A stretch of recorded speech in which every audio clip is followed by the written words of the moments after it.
مرنا نتجول في مدينة الداخلة نبحث عن البوليزار. السؤال اللي تسمعوه في الجزائر وتسمعوه يا الصحراويين في المخيمات، راني مازال ما لقيت الجواب. أين البوليزاريو اللي يتحدث ويقول لك باللي الداخلة راهي كلها بوليزاريو؟ للحظة هذه نتمنى نجد شيء يدل أن هناك شيء اسمه البوليزاريو في هذه المنطقة. ما زالت رحلة البحث متواصلة، تابعوني أيها المشاهدون الكرام.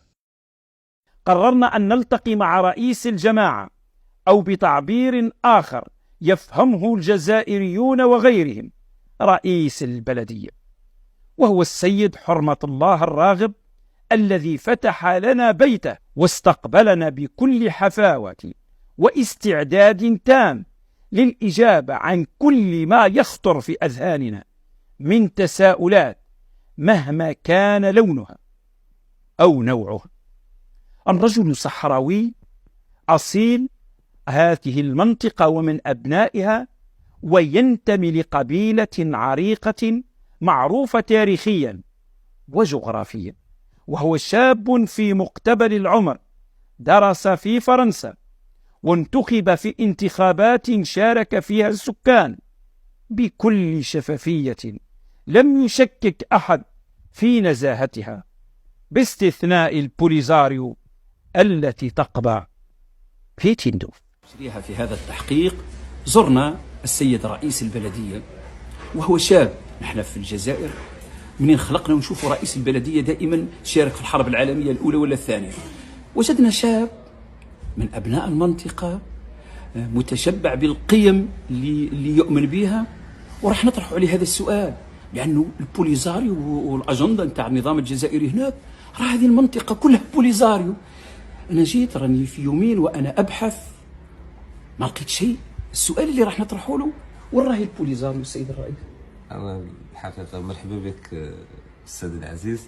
الإشكالية هو بأنه هذا السؤال اللي سولتني عليه لأنه إحنا فكرتني فيه حقيقة، لأنه ما إحنا الحمد لله في بلدنا آمنين مع ملكنا، خدامين ترابنا، تنميتها، تنمية الناس اللي كاينة، خدمة المشاريع التنموية الكبرى، تنمية رأس المال البشري. ولكن هذا الموضوع إلا في مخيلات البعض، اما احنا الحقيقه ما نطرح له اي حساب، وكيف ما كنتفكروا حتى كيشد معنا حد الاخبار كيسولنا عليه عاد باش كنتفكروا الموضوع. ما احنا هذيك قضيه منتهيه بالنسبه لنا وما مدخلينها في راسنا. وما هي اولوياتكم الان؟ اولوياتنا الان اولويات كما قلت لك هي تنميه المنطقه ككل. جهتنا كتسميتها بانها باش تعود رائده عالميا ان شاء الله من ناحيه جميع لي زانفراستركتور اللي نحتاجوهم هنا في الجهه، وكذلك ايضا تنميه راس المال البشري وكفاءات وتاهيلها من خلال المعاهد اللي متواجدين عندنا في مدينه الداخله، من اجل انهم هما اللي يكونوا كيد عامله في المشاريع التنمويه الكبيره في جميع القطاعات الحمد لله اللي كتعرفها جهه الداخله وادي الذهب. عندنا كما قلت لك قطاع الصيد البحري، القطاع الفلاحي، قطاع الطاقات المتجدده، السياحه، مجموعه من المجالات اللي كيتم الاستثمار فيها.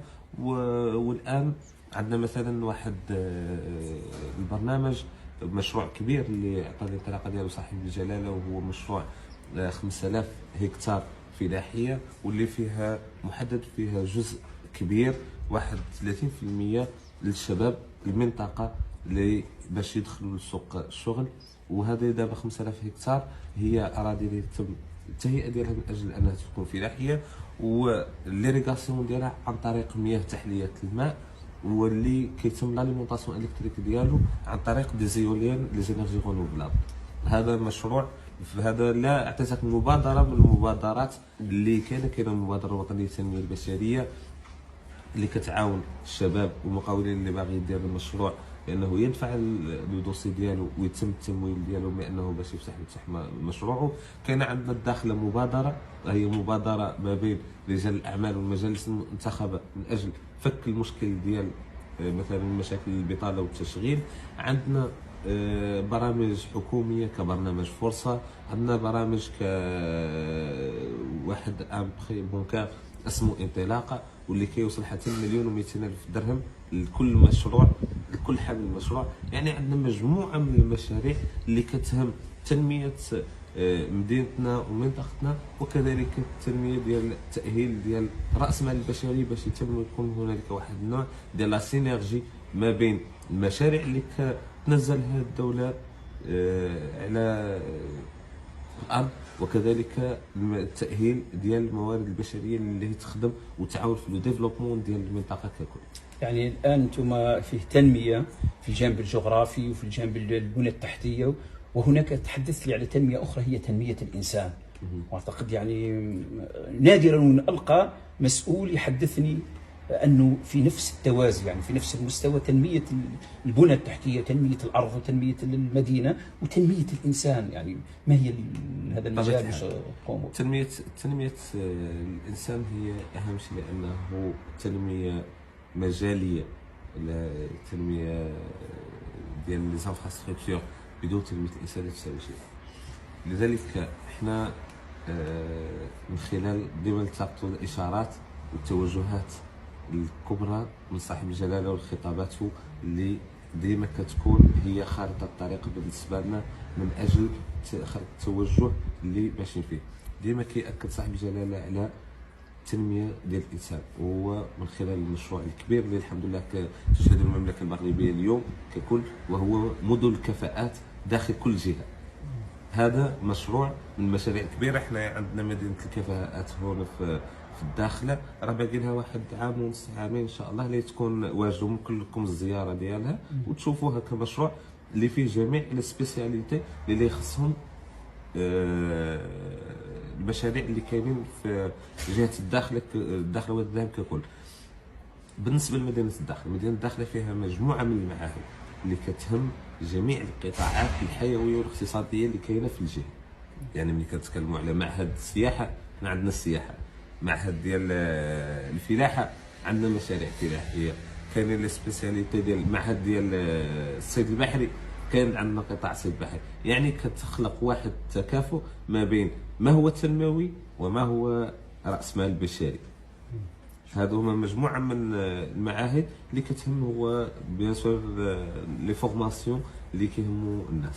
الان انتم كابناء منطقه، حكايه انه عندنا قضيه نزاع والحكايه هذه الاسطوانه هذه خلاص ما عادت اصلا وارده حتى في خيال حتى ابسط الواقع، لاني انا ندور في الشوارع ونطرح في هذا السؤال ولا اثر ليه ولا فيه ناس مهتمه به ولا حتى عموم الناس. يعني هذا الموضوع راني قلت لك راه ما كنتفكروا حتى كتسولنا اللي يجينا شي يسولنا على الموضوع فعلا بصريح العباره، لانه الناس هون عايشين في امن وامان بسلم واستقرار، وعايشين بعلاقتهم ومع ملكهم يبغوه، وديما كنقولوها ونعلوها بانه هذه المناطق من المملكه المغربيه متشبتين اصولنا وبعلاقتنا مع اهداب العرش العلوي المجيد وجدودنا وجدود جدودنا. راه هذا هو اللي ما هو عارفين الناس بانه بيع على مدى السنين، فهمت؟ وديما كنقول لك عندنا مثل كيقول بانه ينصر السلطان ويهدى اللوطان. السيد حرمة الله الراغب قال أنهم لا يتذكرون حكاية البوليزاريو إلا إن سئلوا من غير أبناء المنطقة. ونحن الآن ما زلنا في رحلة البحث، أين البوليزاريو؟